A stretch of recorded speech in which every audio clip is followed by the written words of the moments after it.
إن الحمد لله نحمده ونستعينه ونستغفره ونعوذ بالله من شرور أنفسنا ومن سيئات أعمالنا من يهده الله فلا مضل له ومن يضلل فلا هادي له وأشهد أن لا إله إلا الله وحده لا شريك له وأشهد أن محمدا عبده ورسوله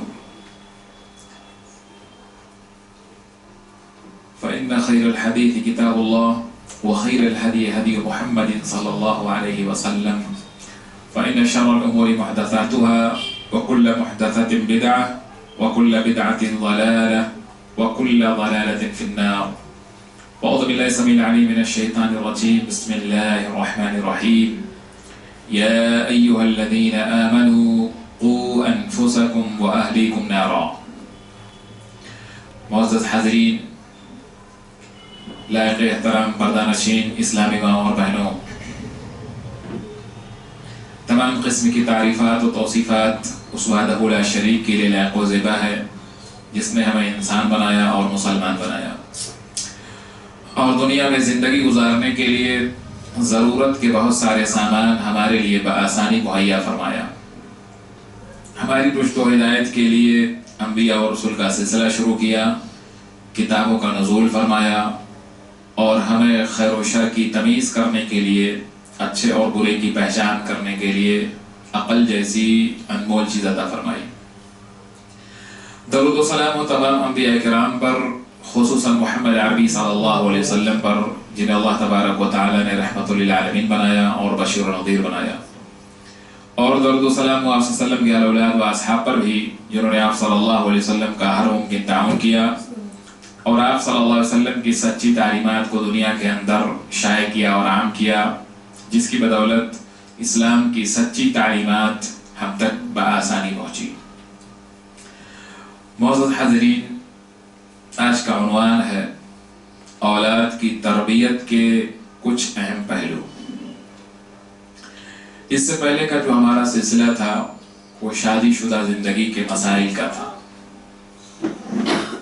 اور اس کے بعد شادی شدہ زندگی کے جو مسائل تھے اس میں جو باتیں بیان کی گئی تھی، اگر اس کو اچھے سے عمل کر لیا جائے تو گھر کا ماحول کافی اچھا ہوگا، اور پھر اس کے بعد اگر اولاد کے تربیت کے تعلق سے کچھ باتیں قرآن و حدیث کے حساب سے جان لی جائیں گی تو ہمارا گھر دنیا میں ہی جنت کا گہوارہ رہے گا. اولاد کی تربیت سے پہلے کچھ اہم کام ہیں جن کا کرنا ایک ذمہ دار شخص کی ذمہ داری ہے. جس طریقے سے ایک کسان اپنے کھیت میں پانی ڈالنے سے پہلے اپنے کھیت کے چاروں طرف انکوائری کرتا ہے، اور اگر کہیں کھیت کا مڈیر اگر کٹا ہوا ہے نہیں ہے تو اس کو برابر کرتا ہے، اور ایک ہوشیار اور عقل مند کسان کی علامت ہوتی ہے. اس سے کیا ہوگا کہ اس کا پانی بھی ضائع نہیں ہوگا، وقت ضائع نہیں ہوگا، اور اس کے پانی سے آزو بازو والے کھیت والوں کو پریشانی بھی نہیں ہوگی. اسی طریقے سے ایک ذمہ دار شخص یا ایک وہ آدمی جو اپنے گھر میں رہنے والے اولاد کی بہتر طریقے سے تربیت کرنا چاہتا ہے تو تربیت کرنے سے پہلے کچھ کام ہیں، 4 بنیادی کام ہیں جنہیں کرنا بہت ضروری ہے. اگر یہ 4 چیزیں کسی گھر کے اندر پائی جائیں گی تو آدمی کتنی بھی تربیت کی کوشش کرے تو اس کی مثال اس کسان جیسی ہی ہوگی جو پانی تو اپنے کھیت میں چلا رہا ہے، ڈال رہا ہے، اپنے کھیت کو سیراب کر رہا ہے، لیکن اس نے اپنے کھیت کے چاروں طرف انکوائری نہیں کی اور پانی کہیں اور جا رہا ہے. پورا کھیت سیراب ہونے کے بجائے پڑوسیوں کو تکلیف پہنچا رہا ہے. ایسے ہی ہماری مثال ہوگی. اس لیے کچھ اہم پہلو تربیت کے بتانے سے پہلے یہ 4 چیزیں ہم جان لیں جس پر اولاد کی تربیت کی بنیاد ہے، تو پھر اولاد کی تربیت ایک بہتر طریقے سے ہم کر سکیں گے۔ پہلی چیز یہ کہ ہر شخص کو اپنے اولاد کی تربیت کی جو ذمہ داری ہے اس کا احساس ہونا چاہیے۔ یعنی آدمی جس طریقے سے روزی روٹی کمانے کی کوشش کرتا ہے، 1 سے 2 بنانے کی کوشش میں لگا رہتا ہے، بہتر سے بہتر گھر بنانے کی کوشش میں لگا رہتا ہے، ایسے ہی اسے فکر ہونی چاہیے کہ ہمیں اللہ تبارک و تعالی نے یہ ذمہ داری دی ہے کہ ہم اپنے اولاد کی اچھے سے تربیت کریں۔ اور اللہ تبارک و تعالی نے یا ایھا الذین آمنوا قوا انفسکم واہلیکم نارا، اس آیت کے ذریعے سے ہر شخص کو ذمہ دار بنا دیا کہ اے ایمان والو، اپنے آپ کو اور اپنے اہل و عیال کو جہنم کی آگ سے بچاؤ، ایسی جہنم جس پر اتنے سخت دل فرشتے مقرر ہوں گے جو ذرا بھی رحم کرنے والے نہیں ہوں گے۔ تو اب پہلی چیز تو کیا ہونا چاہیے؟ ہمیں اولاد کی تربیت کی جو ذمہ داری ہے اس کا احساس ہونا چاہیے کہ اللہ تبارک و تعالی نے اس آیت کے ذریعے سے ہم کو مکلف بنا دیا ہے کہ ہم اپنے اولاد کی تربیت کے معاملے میں حساس رہیں، کہ ہمیں واقعی، اسی لیے کہا جاتا ہے کہ جب ہم اولاد اللہ تبارک و تعالیٰ سے مانگیں تو صالح مانگیں، نیک مانگیں، مال مانگیں تو حلال مانگیں، صرف مال نہ مانگیں، ورنہ مال حرام بھی ہو سکتا ہے، اولاد بگڑی بھی ہوئی ہو سکتی ہے۔ تو پہلی چیز احساس ہونا چاہیے۔ دوسری چیز حلال کھانا۔ اولاد کی تربیت سے پہلے ہمیں یہ شوہر اور بیوی کو یہ اپنا محاسبہ کر لینا چاہیے کہ ہم جو کھا رہے ہیں پی رہے ہیں وہ حلال ہے کہ حرام ہے۔ اگر حرام ہے تو پھر کتنی بھی کوشش تربیت کی کر لیجئے، حرام کا سائیڈ ایفیکٹ بہت بھاری ہوتا ہے۔ تو یہ چیز ہونی، اور کیوں ہونی چاہیے؟ اس لیے کہ اللہ تبارک و تعالی نے اس چیز کا حکم دیا ہے۔ اللہ تبارک و تعالی فرماتے ہیں یا ایھا الناس کلوا مما فی الارض حلالا طیبا۔ اللہ نے ایمان والوں کو الگ سے حکم دیا، رسولوں کو الگ سے حکم دیا حلال کھانے کا۔ تو ہمیں حلال کھانا ہمارے گھر میں آنا چاہیے۔ اگر حرام آ رہا ہے تو ہم اولاد کے نیک ہونے کی امید نہیں کر سکتے۔ وہ آج بگڑے چاہے آدمی کے مرنے کے بعد بگڑے، اس کو بگڑنا ہے، اس لیے کہ حرام کا سائیڈ ایفیکٹ ہوتا ہی ہے۔ تو اللہ نے فرمایا کہ اے لوگوں، زمین کے پاکیزہ چیزیں کھاؤ، حلال اور پاکیزہ چیزیں کھاؤ۔ تو اللہ تبارک و تعالیٰ نے اس چیز کا حکم دیا۔ تو ہم خود جو غذا کھاتے ہیں وہ ہم جو اپنے بچوں کو کھلائیں گے وہ سب حلال ہونا چاہیے۔ اسی لیے یہ بہت اہم چیز ہے۔ اللہ کے رسول صلی اللہ علیہ وسلم اور صحابہ کہ اگر آپ تاریخ پڑھیں گے تو آپ کو معلوم ہوگا کہ وہ بھوکے رہتے تھے، کسی سے لے لیتے تھے، کسی سے ادھار لے لیتے تھے، لیکن حرام کا طور طریقہ جتنا بھی کمائی کا تھا سب انہوں نے چھوڑ دیا تھا۔ اسلامی تعلیمات جیسے جیسے آتی گئی، سود کا لین دین وہاں بہت چلتا تھا، اللہ کے رسول نے اس کو بھی حرام قرار دیا۔ دھوکے کا بہت چلتا تھا، اللہ کے رسول نے منع فرما دیا، من غشنا فلیس منا، جو دھوکہ دے ہم میں سے نہیں ہے۔ دھوکے کی جتنی بھی قسمیں ہوتی ہیں وہ سب اس میں شامل ہیں۔ تو یہ ساری چیزیں جتنی بھی ہیں سب حرام کہلائیں گی۔ تو اللہ کے رسول صلی اللہ علیہ وسلم چوری کی، بے ایمانی کی، دھوکہ دینے کی، باطل طریقے سے کھانے کی، اللہ نے باقاعدہ ایمان والوں کو حکم دیا ہے کہ باطل طریقے سے مال مت کھاؤ۔ تو جتنے بھی حرام کے راستے تھے سب کو اللہ کے رسول صلی اللہ علیہ وسلم نے منع فرما دیا۔ اب بچا حلال کا راستہ، اب حلال ہی کھانا ہے، اسی میں بھلائی ہے اور اسی میں نجات بھی ہے، علاج بھی ہے۔ تو جو شخص اپنے بچوں کی تربیت چاہتا ہے اس کے اندر پہلی چیز تربیت کا احساس ہونا چاہیے کہ یہ بچے ہمارے مستقبل ہیں اور اللہ نے ہمیں اس کا ذمہ دار بنایا ہے۔ ہم بچوں کی تربیت اس ناحیے سے نہ کریں کہ بڑے ہوں گے کمائیں گے تو ہمیں کھلائیں گے وہ فائدہ ہوگا۔ ہم درخت اس اعتبار سے لگائیں کہ یہ ہماری ذمہ داری ہے، تو درخت پھل تو دے گا ہی دے گا۔ جب آپ اپنی ذمہ داری نبھائیں گے تو اس کا پھل ملنا ہی ہے۔ تو یہ چیز ہونا چاہیے۔ دوسرا، حلال کھانا ہونا چاہیے۔ حرام اگر کسی بھی ذریعے سے آ رہا ہے تو تربیت پہ پانی پھر جائے گا، فائدہ کچھ بھی نہیں ہوگا۔ یہ دو چیز ہو گئی۔ تیسری چیز، جو شخص تربیت اپنے بچوں کی اچھی کرنا چاہتا ہے اس کے لیے ضروری ہے کہ وہ اپنے گھر میں بے حیائی پھیلانے والی جتنی بھی چیزیں ہیں سب کو باہر پھینکے، نکال دے۔ یہ تیسری چیز ہے۔ کیوں نکال دے؟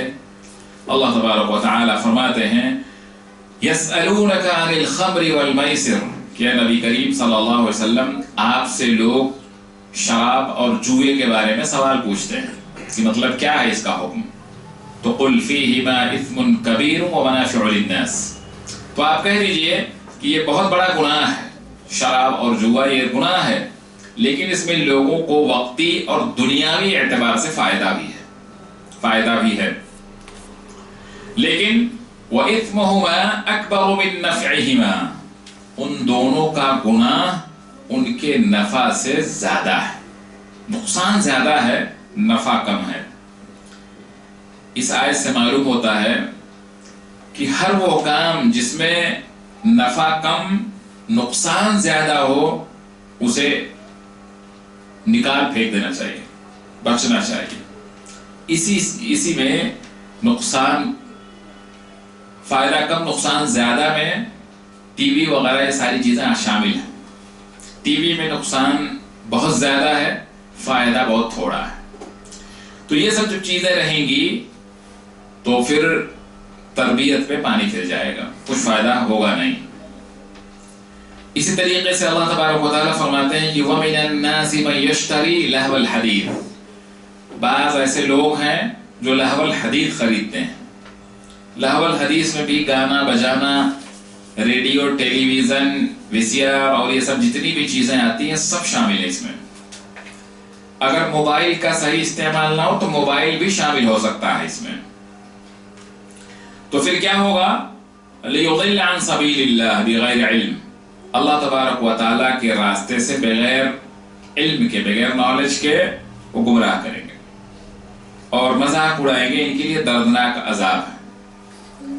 تو معلوم ہوا کہ لہو الحدیث کی جو بھی چیزیں ہیں اس پر آدمی عذاب کا مستحق ہو سکتا ہے، اور کیسا عذاب؟ رسوا کن عذاب۔ تیسری آیت میں اللہ تبارک و تعالیٰ فرماتے ہیں کہ قل انما حرم ربی الفواحش ما ظہر منها وما بطن، کہ جو بھی آپ کہہ دیجئے، نبی کریم صلی اللہ علیہ وسلم آپ کہہ دیجئے کہ اللہ تبارک و تعالیٰ نے بے حیائی اور برائی کے جتنے بھی راستے ہیں، چاہے کھلے ہوئے ہوں جو ظاہر ہوں یا باطن چھپے ہوئے ہوں، سب کو اللہ نے حرام کر دیا ہے۔ تو معلوم میں ہوا کہ چاہے کھلی بے حیائی ہو یا ظاہری ہو یا باطنی ہو، بہت سارے لوگ بولتے ہیں ہم اپنے روم میں ہی رکھتے ہیں یہ سب چیزیں، باہر نہیں آتی کچھ، اس کو بھی اللہ نے حرام کر دیا ہے۔ تو سب چیزوں کو اللہ نے کیا کر دیا ہے؟ حرام کر دیا ہے۔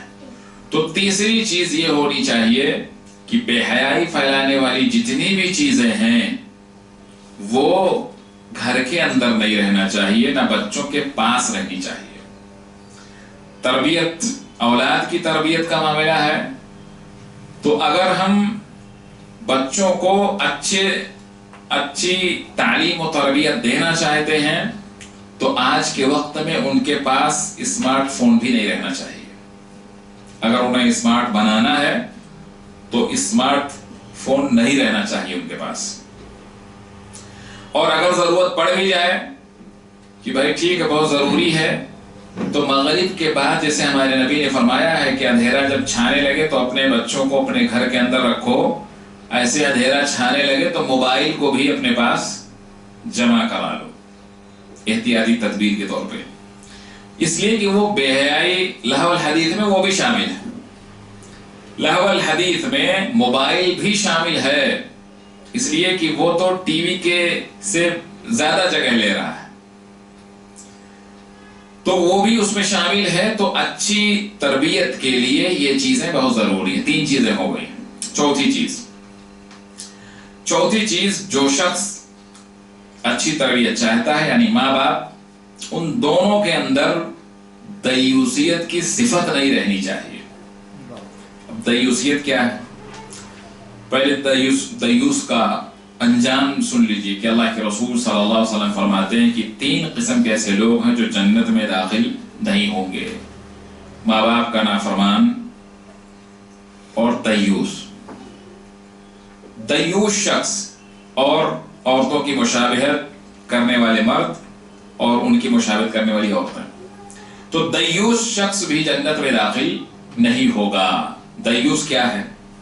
دیوس کہتے ہیں کہ جو شخص اپنے گھر میں برائی دیکھے، بے حیائی دیکھے لیکن خاموش رہے، تو ایسے شخص کو دیوس کہا جاتا ہے۔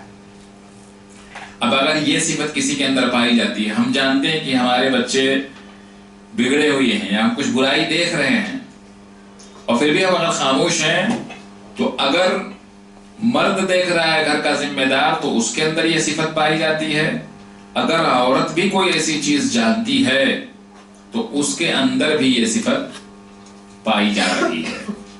تو اگر یہ صفت پائی جاتی ہے تو یہ سمجھ لیجئے کہ تربیت اچھی نہیں ہو پائے گی، چاہے باپ کے اندر کچھ ایسی صفت پائی جائے یا ماں کے اندر پائی جائے، دونوں کے اندر اگر یہ دیوسیت کی صفت پائی جائے گی، اور خاص طور سے باپ کی ذمہ داری زیادہ ہوتی، اس لیے کہ گھر کا مالک وہ ہے۔ تو یہ 4 چیزیں اگر کسی گھر کے ذمہ دار کے اندر پائی جاتی ہیں تو پھر انشاءاللہ تربیت بہت بہتر طریقے سے ہوگی۔ اب اگر یہ 4 چیزیں کسی بھی ان 4 چیزوں میں کوئی اگر ایک چیز بھی نہیں پائی جائے گی تو تربیت صحیح سے نہیں ہو پائے گی۔ یعنی سب کچھ ہے، حلال کھا رہا ہے، گھر میں بے حیائی کے سامان بھی نہیں ہیں، دیوسیت کی صفت بھی نہیں ہے، لیکن ان گھر والوں کو اپنے اولاد کی تربیت کا احساس نہیں ہے، تو بچوں کی تربیت کیسے ہوگی؟ نہیں ہو پائے گی۔ یا اگر سب کچھ ہے، حلال نہیں کھا رہے ہیں، حرام کھا رہے ہیں، تب بھی نہیں ہو پائے گی۔ یا اگر ذمہ داری کا احساس بھی ہے، حلال بھی کھا رہے ہیں لیکن گھر میں بے حیائی پھیلانے والی چیزیں ہیں، تب بھی نہیں ہو پائے گی۔ اور اگر یہ تینوں بھی پائی جاتی ہیں لیکن دیوسیت کی صفت ہے، تب بھی نہیں پائی جائے گی۔ تو اگر ہم اچھی تربیت بچوں کی چاہتے ہیں تو اگر ہمارے اندر ان 4 چیزوں میں سے کوئی بھی چیز پائی جاتی ہے تو پہلے ہمیں اس کی اصلاح کرنی ہوگی، نہیں تو پھر بچوں کی تربیت نہیں ہو پائے گی۔ تو یہ 4 چیزیں ہونا بہت ضروری ہے۔ یہ 4 چیزیں ہونے کے بعد اب ہم بچوں کی تربیت کی اہم باتیں جاننے کی کوشش کریں گے۔ دیکھیے، انسانی زندگی کے 4 مراحل ہوتے ہیں، 4 مراحل میں ہم سمجھ سکتے ہیں۔ پہلا مرحلہ قرار حمل سے پیدائش تک، یعنی جب بچہ حمل قرار پاتا، اپنی ماں کے پیٹ میں ہوتا ہے اور پیدا ہونے تک، یہ ایک مرحلہ ہم مانتے ہیں، یہ ایک مرحلہ ہے۔ شادی شدہ زندگی میں نے بتایا تھا کہ سب سے بہتر، سب سے قیمتی، سب سے اچھی دنیا کی چیز ایک نیک خاتون ہے۔ تو گھر کے ہر فرد کو، ہر ذمہ دار کو اپنے لڑکے کی شادی ایک دیندار لڑکی سے کرنی چاہیے، اور دیندار لڑکے کی شادی لڑکی سے، لڑکی کی شادی لڑکے سے کرنا ذمہ دار کی ضرورت ہے۔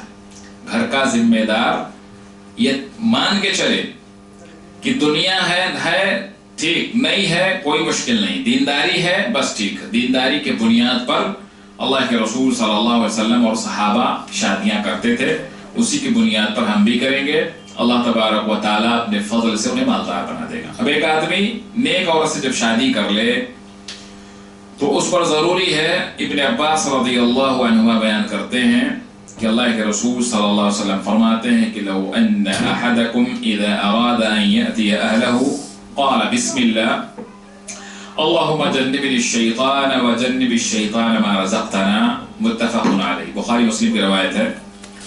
اللہ کے رسول صلی اللہ علیہ وسلم فرماتے ہیں کہ جب تم میں کوئی شخص اپنی بیوی کے پاس آنے کا ارادہ کرے تو اس پر ضروری ہے کہ وہ یہ دعا پڑھ لے۔ دعا سے مومن کا بڑا واسطہ رہتا ہے۔ ہمارے نبی صلی اللہ علیہ وسلم نے ہر معاملے میں دعا سکھلائی۔ گھر سے باہر نکلیے تو دعا، گھر کے اندر آئیے تو دعا، کہیں جا رہے ہیں تو ذکر کریے، کھانا کھائیے بسم اللہ کریے، کھانے کے بعد الحمدللہ، یہ سب ایسے ہر کام میں دعائیں، سونے کے وقت کے اذکار ہیں، سو کر کے اٹھے پھر اللہ کا ذکر، نماز میں ذکر سے کوئی بھی موقع خالی نہیں جاتا ہے، یہاں تک کہ شوہر بیوی سے ملے تب بھی ایسے موقع پر بھی اس کو اللہ کا ذکر کرنا ہے۔ بسم اللہ اللہم جنبنی الشیطان وجنب الشیطان ما رزقتنا، اتنا پڑھنا ہے۔ اور اگر اس درمیان میں حمل قرار پاتا ہے تو اللہ کے رسول صلی اللہ علیہ وسلم فرماتے ہیں کہ اس کو شیطان نقصان نہیں پہنچا سکتا ہے۔ یہ چیز ہو گیا۔ جب عورت حمل سے رہے تو اس پر ضروری ہے کہ وہ کثرت سے اللہ تبارک و تعالی کا ذکر کرے، نمازیں پڑھے، قرآن کی تلاوت کرے، اور شوہر بیوی دونوں مل کر کے خیر کا کام کریں، زیادہ زیادہ اللہ تبارک و تعالیٰ سے دعائیں کریں کہ اللہ تبارک و تعالیٰ جو بھی یہ اولاد میں سے جو بھی ہو اس کو نیک دے، صالح دے، یہ ساری دعائیں کرتا رہے، اس لیے کہ یہ جو وقت ہوتا ہے یہ بہت ہی اہم اور بڑا قیمتی وقت ہوتا ہے۔ ایسا ہو گیا۔ اب بچے کی پیدائش، اب جو ماں باپ ذکر و اذکار نہیں کرتے ہیں، قرار حمل کے وقت اللہ کا ذکر نہیں کرتے، اللہ سے دعائیں نہیں کرتے، تو اب ان کے بچے کیسے بھی پیدا ہوں وہ کچھ بھی ہو سکتا ہے۔ لیکن اگر ہم ذکر و اذکار کرتے ہیں، اللہ سے دعائیں کرتے ہیں، نیک اور صالح ہونے کی دعائیں کرتے ہیں، تو اللہ تبارک و تعالیٰ چاہے لڑکا دے یا لڑکی دے اس کو نیک بنائے گا۔ بہت سارے لوگ صرف لڑکوں کے تعلق سے ہی نیک سمجھتے ہیں کہ ہمارا لڑکا نیک ہونا چاہیے، لڑکی بھی نیک ہو، لڑکی بھی نیک ہو، اس کے ذریعے سے اگر قابل اور نیک لوگ جب پیدا ہوں گے تو اس کا اور اس کے خاندان کا بھی نام ہوتا ہے، بڑا اہم معاملہ ہوتا ہے۔ اب عمر بن عبدالعزیز رحمت اللہ علیہ، وہ ان کی جو ماں تھیں وہ عمر رضی اللہ تعالی عنہ کے بہو کی بیٹی کی یہ بیٹے تھے، تو بڑا اچھا تھا۔ ان کے خاندان والے بول رہے تھے کہ تم نے جب عمر رضی اللہ تعالیٰ عنہ کے خاندان میں شادی کر لی تو اب انصاف سے گھبراؤ مت، اس میں عمر بن خطاب رضی اللہ عنہ کا خون شامل ہے، تو اب جب یہ انصاف کر رہے ہیں تو پریشان ہونے کی ضرورت نہیں ہے۔ تو بڑا اہم ہوتا ہے، لڑکا ہو یا لڑکی دونوں کو نیک ہونا ضروری ہے، اور نیک ہونے کے لیے والدین کا اللہ تبارک و تعالیٰ سے دعا کرتے رہنا چاہیے کہ اللہ جو بھی ہے اس کو نیک عطا کر، صالح بنا، تندرست بنا، جو بھی دعائیں ہم اس کے لیے کرنا چاہیے، اللہ کا ذکر و اذکار کرنا چاہیے، نمازیں پڑھنا چاہیے، جتنا ہو سکے عبادت کرتے رہنا چاہیے۔ جب تھوڑی مشکل آئے تو پھر ٹھیک ہے۔ یہ پہلا مرحلہ ہو گیا، پیدائش تک، بچے کی پیدائش۔ اب دوسرا مرحلہ پیدائش سے لے کر کے بلوغت تک۔ اب بچہ 9 مہینے کے بعد پیدا ہو گیا، پیدا ہونے سے لے کر کے بلوغت تک یہ دوسرا مرحلہ ہوتا ہے۔ یہ دوسرے مرحلے میں جب بچہ پیدا ہو گیا تو اگر ہمیں استطاعت ہے تو ہمیں عقیقہ کرنا چاہیے۔ بہت سارے لوگ عقیقے میں کنجوسی کرتے نہیں کرتے ہیں، سارا کام کریں گے دھوم دھام سے، لیکن عقیقہ نہیں کرتے. وہ جانتے کہ یہ ضروری ہی نہیں ہے، لیکن ضروری طاقت ہے، اللہ نے استطاعت دیا تو کرنا چاہیے. عقیقہ کرنا چاہیے، اچھا نام رکھنا چاہیے. نام کے تعلق سے بھی ہمارے معاشرے کے اندر بڑی گمراہی ہے.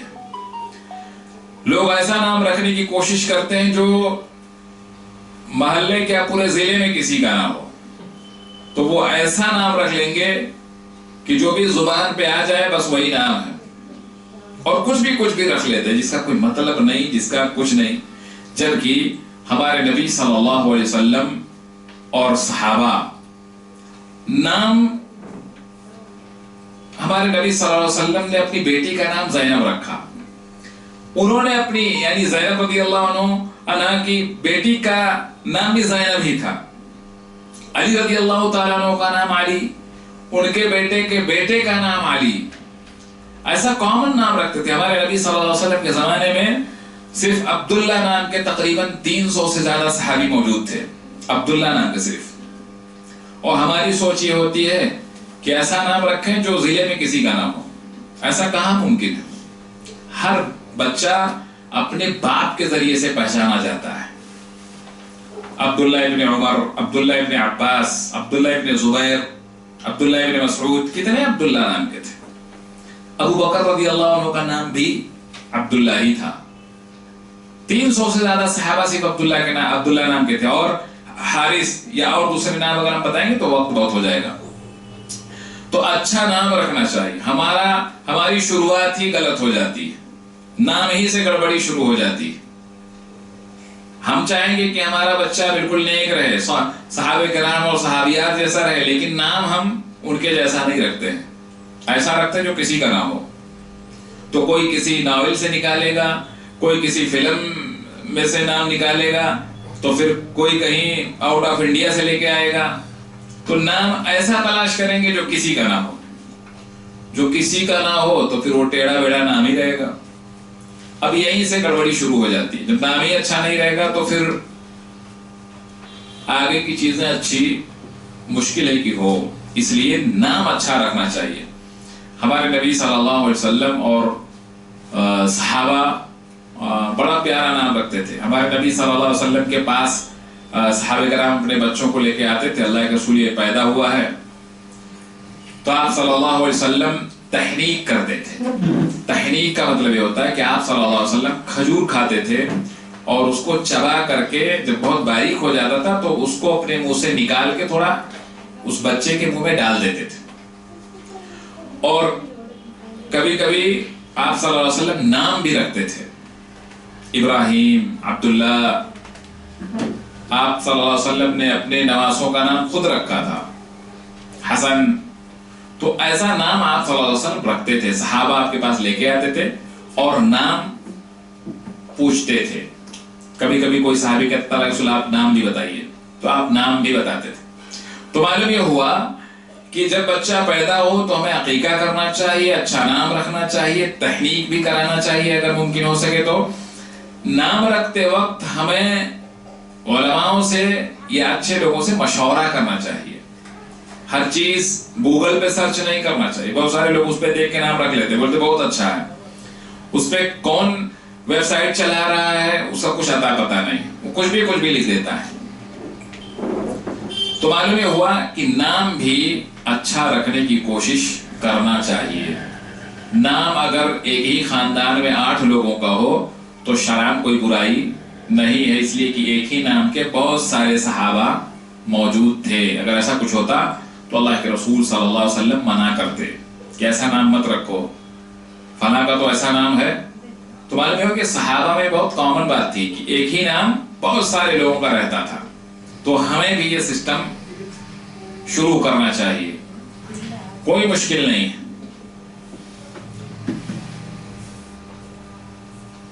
اب یہ چیز ہو جاتی ہے، یعنی پیدائش سے لے کر کے بلوغت تک میں پہلی چیز یہ ہو جاتی ہے کہ ہم عقیقہ کریں، اچھا نام رکھیں، تحنیک کریں.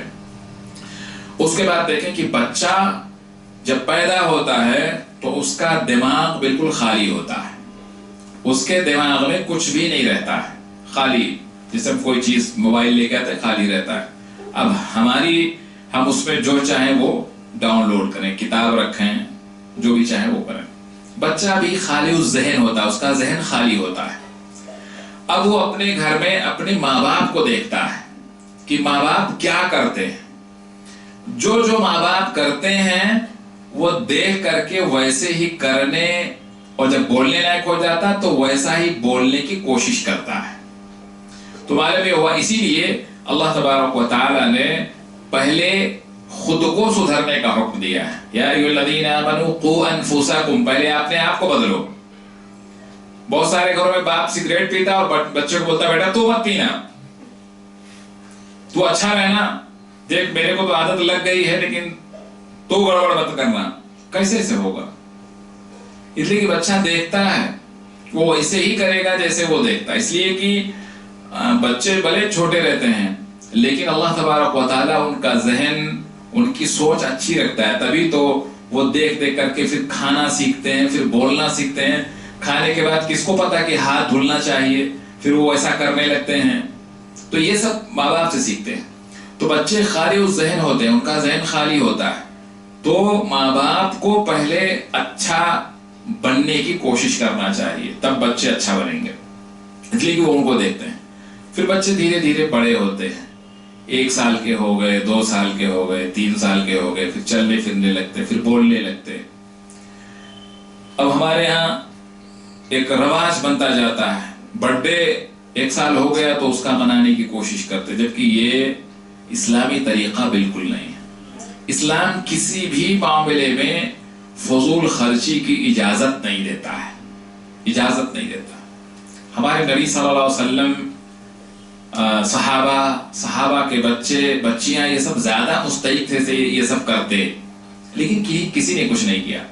ہمارے نبی صلی اللہ علیہ وسلم کے زمانے میں مشرکین اور منافقین بھی برتھ ڈے نہیں مناتے تھے۔ تو ہمارے میں ہوا کہ آج کے وقت میں اگر کوئی مسلمان منائے تو ہمارے نبی صلی اللہ علیہ وسلم کے زمانے میں مشرکین اور منافقین سے بھی بدتر ہے۔ تو یہ غلط طریقہ، یہ نہیں ہونا چاہیے۔ بچہ جب بڑا ہو جاتا ہے تو اس کی تربیت چھوٹے سے ہی شروع ہوتی ہے۔ مالی ہوتا ہے، مالی وہ پودوں کی دیکھ بھال چھوٹے سے ہی کرتا ہے۔ چھوٹے چھوٹے پودے لگا دیا، تھوڑا بڑا ہوا، اگر ہوا چلی گر گیا، ایک لکڑی لگائے گا، اس کو باندھ کے سیدھا کرے گا، اس لیے کہ درخت کی خوبصورتی ہے کہ وہ سیدھا رہے۔ ایسے ہی بچوں کی پرورش، بچوں کی اچھی تربیت بچپن سے ہی شروع ہوتی ہے۔ ہمارے یہاں بہت سارے لوگ نظر انداز کرتے ہیں، بچہ ابھی چھوٹا ہے، بڑا ہو کر کے خود سیکھ جائے گا، بڑا ہو کر کے خود سیکھ جائے گا۔ پھر ماں باپ کی ذمہ داری کیا ہے؟ اللہ نے ماں باپ کا جو مقام بنایا کس لیے بنایا ہے؟ کس لیے؟ اسی لیے بنایا ہے، جب بچہ خود ہی سے سب سیکھ لے گا تو پھر ماں باپ کی حیثیت اور اہمیت کیا رہ جائے گی؟ ماں باپ کس حساب سے ماں باپ کہلائیں گے؟ اس سے اچھا تو پھر دوسرے لوگ ہیں۔ کھانا تو آج ہر کوئی دے دیتا ہے، بہت ساری ضرورتیں سب کوئی پوری کر دیتا ہے۔ تو اس لیے یہ سوچنا بہت غلط بات ہے کہ بچے خود ہی سے ٹھیک ہو جائیں گے، بڑے ہو کے سدھر جائیں گے، ایسا نہیں۔ کیوں ہو جائیں گے؟ اس لیے کہ ہمارے نبی صلی اللہ علیہ وسلم کیسے پرورش کرتے تھے وہ ہم جاننے کی کوشش کرتے ہیں۔ عمر بن ابی سلمہ رضی اللہ عنہ بیان کرتے ہیں، جو اللہ کے رسول صلی اللہ علیہ وسلم کے زیر پرورش تھے، یعنی ان کی امی ام سلمہ رضی اللہ عنہ، ان کے شوہر ابو سلمہ، یہ سب سے پہلے مکہ سے مدینہ ہجرت کرنے والے صحابی، ان کا انتقال ہو گیا تھا۔ ان کے انتقال ہونے کے بعد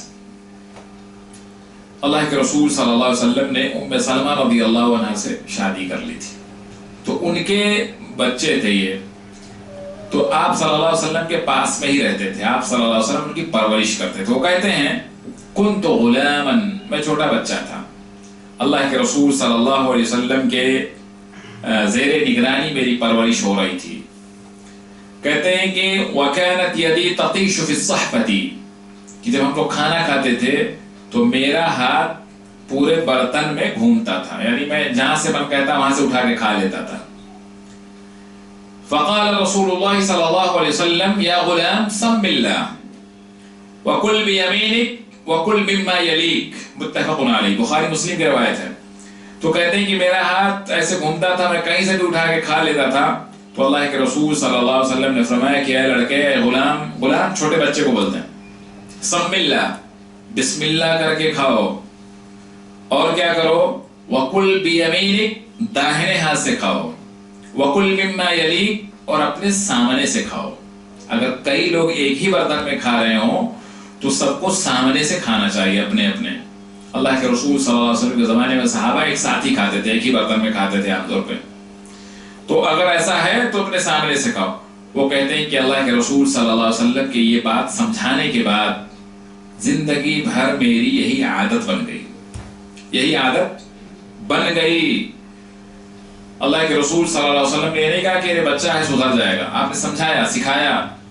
اور آپ صلی اللہ علیہ وسلم کی خوبی دیکھیے کہ آپ صلی اللہ علیہ وسلم نے، ان کی غلطی ایک تھی لیکن آپ نے کھانے کے پورے آداب سکھا دیے ان کو، بسم اللہ کر کے کھاؤ، داہنے ہاتھ سے کھاؤ، اپنے سامنے سے کھاؤ، پورا طریقہ بتا دیا۔ تو معلوم یہ ہوا کہ اگر بچہ ہمارا غلطی کرتا ہے تو ہم بچے کو اس کا فائدہ اور نقصان سب سمجھا دیں پورا۔ جیسے مثلا مان لیجئے بچہ سائیکل تیز چلا رہا ہے، بہت سے باپ اس کو ڈانٹ کر کے بھگا دیتے ہیں۔ بچے کو بلا کے پیار سے سمجھائیے کہ بیٹا اگر تو تیز چلائے گا اور کبھی گر گیا اور زیادہ چوٹ آ جائے گی تو کہاں جانا پڑے گا؟ ہاسپٹل جانا پڑے گا، اس سے زیادہ آ گئی تو قبرستان جانا پڑے گا۔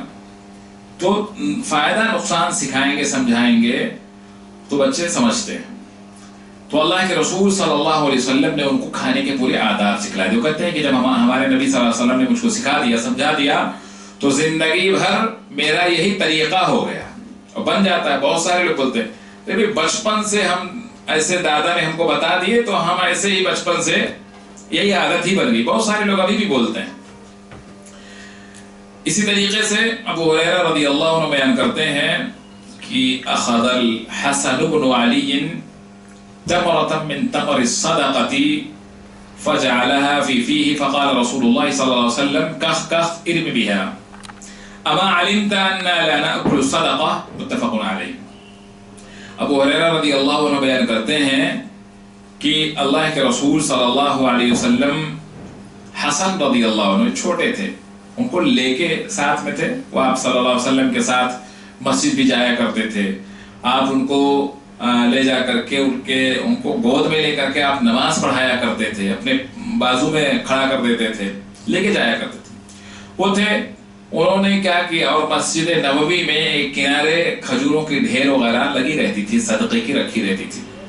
وہ گئے اور حسن رضی اللہ عنہ چھوٹے بچے تھے، انہوں نے ایک کھجور اٹھا لیا اور منہ میں ڈال لیا۔ اللہ کے رسول صلی اللہ علیہ وسلم نے فرمایا کہ کخ کخ، یعنی اس کو پھینک دو، نکالو، پھینکو اس کو۔ کیا تم نہیں جانتے کہ ہم صدقہ نہیں کھاتے، صدقہ ہم پر حرام ہے؟ آپ سوچیں کہ حسن رضی اللہ عنہ بہت چھوٹے بچے تھے۔ ہم لوگ کیا کرتے ہیں، ارے جانے دو، بچہ بھی چھوٹا ہے، بعد میں سیکھ جائے گا۔ بعد میں کیا سیکھ جائے گا؟ اس کی عادت بگڑ جائے گی، تب کیا سیکھے گا وہ؟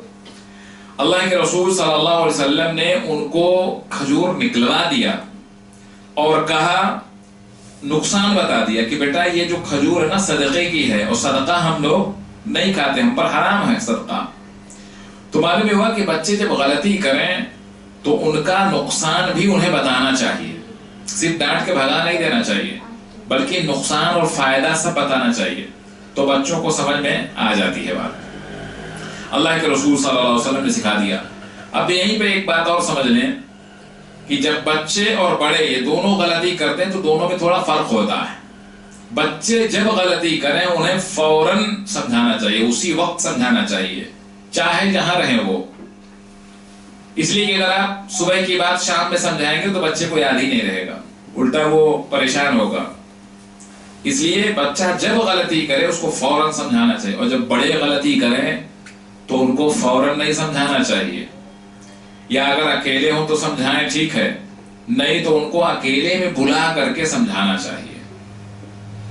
بہت سارے اپنے بچوں کو چوراہے پہ ہی ڈانٹ دیتے ہیں، چار لوگوں کے سامنے ہی بول دیتے ہیں، بچہ اور ضدی بن جاتا ہے، بولتا میں اور کروں گا، تم کیا کرتے دیکھتا، تمہارا وقت جانے والا، ہمارا وقت آنے والا ہے۔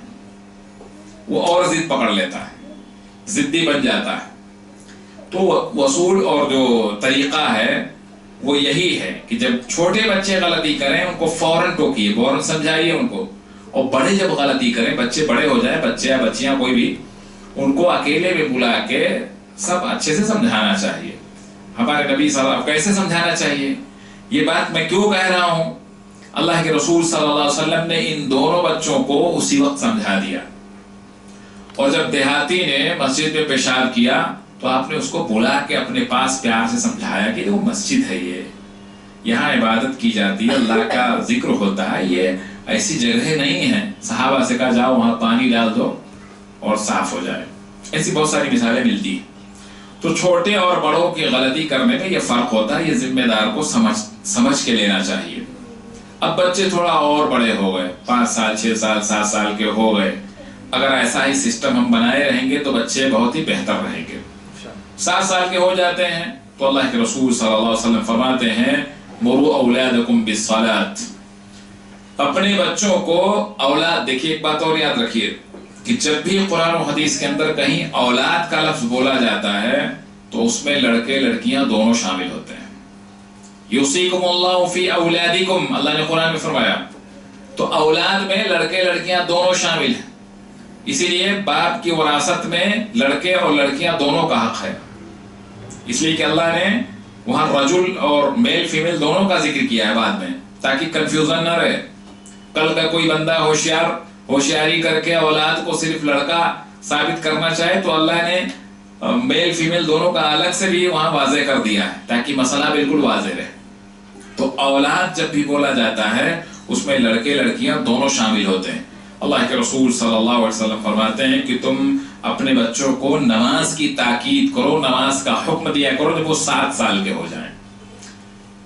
7 سال کے ہو جائیں تو انہیں نماز کی تربیت، وضو کیسے کیا جائے، نماز ہے، اور نماز کی اس حدیث سے نماز کی اہمیت معلوم ہوتی ہے۔ صرف نماز کی تاکید نہیں دینا ہے، چونکہ نماز یہ بڑا اہم معاملہ ہے، اسی لیے اللہ کے رسول نے اس کا ذکر کیا۔ اس کے ساتھ روزے کی بھی پریکٹس کرائی جائے گی، عمرے کا طریقہ سکھایا جائے گا، قرآن یاد کرایا جائے گا، بہت ساری چیزیں جو ہے وہ سب سمجھایا جائے گا اس کو، لیکن نماز یہ بڑی اہم چیز ہے، اسی لیے اللہ کے رسول صلی اللہ علیہ وسلم نے اس کا ذکر کیا ہے۔ اب دیکھیے ہمارے نبی صلی اللہ علیہ وسلم کا حکم یہ ہے، اور دوسرے یہ کہ اگر وہ 10 سال کے ہو جائیں اور نماز نہ پڑھے تو ان پر سختی کی جائے، سختی کرنے کی کوشش کی جائے، اس لیے کہ دینی معاملات میں اولاد ہو، رشتہ دار ہو، باپ ہو، ماں ہو، بیوی ہو، کمپرومائز نہیں، سمجھوتا نہیں۔ دینی معاملات میں ذرا بھی سمجھوتا نہیں کیا جا سکتا ہے۔ باپ نماز نہ پڑھے، باپ کا مقام ہے، لیکن نماز نہ پڑھے تو ہم اس سے مطمئن نہیں رہ سکتے ہیں، اس کی خدمت دل سے نہیں کریں گے، اس لیے کہ بے نمازی شخص ہے۔ تو نماز اللہ کے رسول فرماتے ہیں کہ ذرا سختی کرو اگر 10 سال کا بچہ ہو جائے تو۔ اب آپ دیکھیں کہ نماز کی تاکید 7 سال سے شروع کرنا ہے۔ آج کے ماں باپ ہیں خود بچوں کو روزہ رکھنے سے منع کرتے ہیں، بچہ ایکسائٹڈ ہوتا ہے کہ بہن کو روزہ رکھنا ہے، نہیں بیٹا تیرا ایگزام ہے، تیرا ٹیسٹ ہے، ٹیسٹ میں تجھ کو بیسٹ ہونا ہے تو روزہ نہیں رکھنا ہے۔ اگر ایسے ماں باپ تربیت دیں گے تو بچے کیا کریں گے؟ عربی میں ایک شعر کہا جاتا ہے، اذا كان رب البيت بالطبل ضاربا فلا تلم الاولاد فيها على الرقص۔ کہا جاتا ہے کہ جب گھر کا ذمہ دار ہی ڈھولک ہو جائے، ڈھول بجانے والا ہو جائے، تو گھر کے بچے اگر ڈانسر ہو جائیں تو کوئی تعجب کی بات نہیں ہے۔ جب ماں باپ ہی اگر روزہ رکھنے سے بچوں کو منع کریں گے تو ظاہر سی بات ہے بچے اگر بگڑ جائیں، زندگی میں کبھی نہ روزہ رکھیں تو کوئی بری بات نہیں۔ تو معلوم یہ ہوا کہ خود کی اصلاح یہ بہت ضروری ہوتی ہے۔ خیر کا کوئی بھی کام اگر ہمارا بچہ کرے تو ہمیں اس کی حوصلہ افزائی کرنا چاہیے۔ دنیا کا ایگزام کیا ہے؟ یہ معمولی چیز ہے۔ آج کے وقت میں تو ٹیچر کے اوپر ہے، وہ اچھے بچے کو بھی فیل کر سکتا ہے اور نہ پڑھنے والے بچے کو پاس کر سکتا ہے۔ قابلیت اگر بچوں کے اندر ہے تو وہ کچھ بھی ان کے نمبر نہ آئے، کمائے، وہ پھر بھی وہ کر لیں گے۔ یہ ایسی چیز ہو گئی۔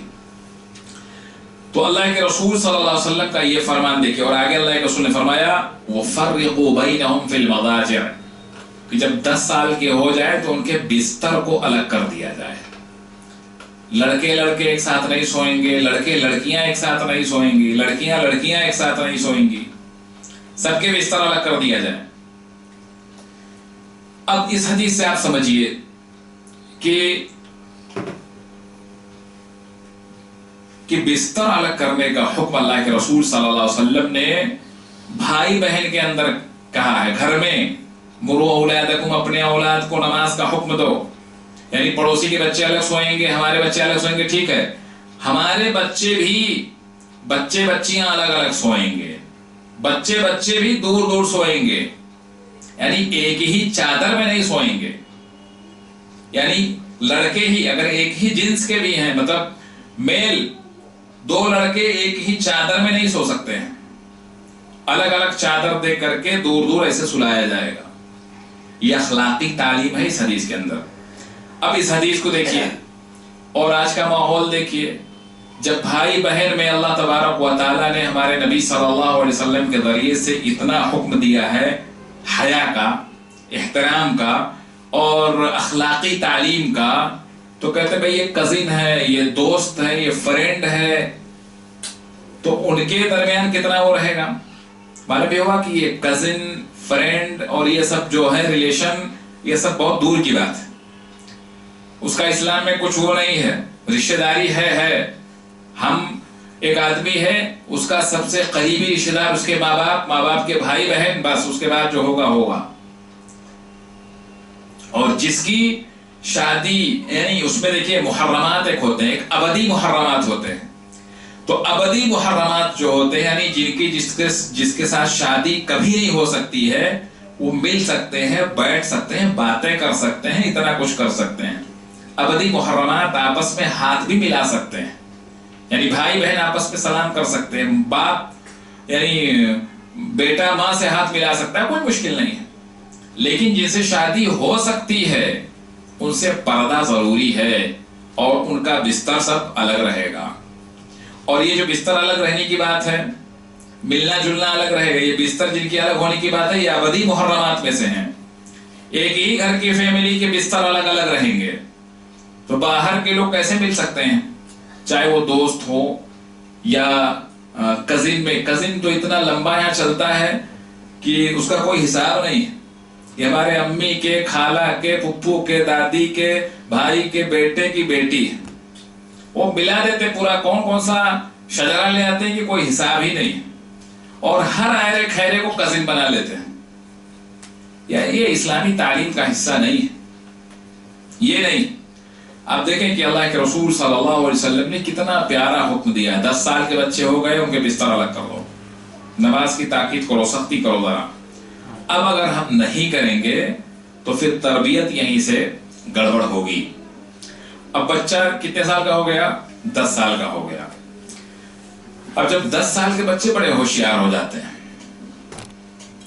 اب ایسا جب ہو جائے تو گھر کے ذمہ داروں پر ضروری ہے کہ وہ ان بچوں کے ساتھ بیٹھیں بھی، کچھ ٹائم بھی دیں. کیوں دیں؟ کیا سکھائیں ان کو، کیا تربیت دیں ان کو، اور کیوں دیں؟ یہ بات میں اس لیے کہہ رہا ہوں کہ اللہ تبارک و تعالی نے سورہ لقمان میں، لقمان جب اپنے بیٹے کو نصیحت کر رہے تھے تو وہ نصیحت اتنی پیاری تھی کہ اللہ تبارک و تعالی نے ان کے نام کی ایک سورہ نازل کر دی، سورہ لقمان. اور ان میں دیکھیں کہ کتنی پیاری باتیں تھیں.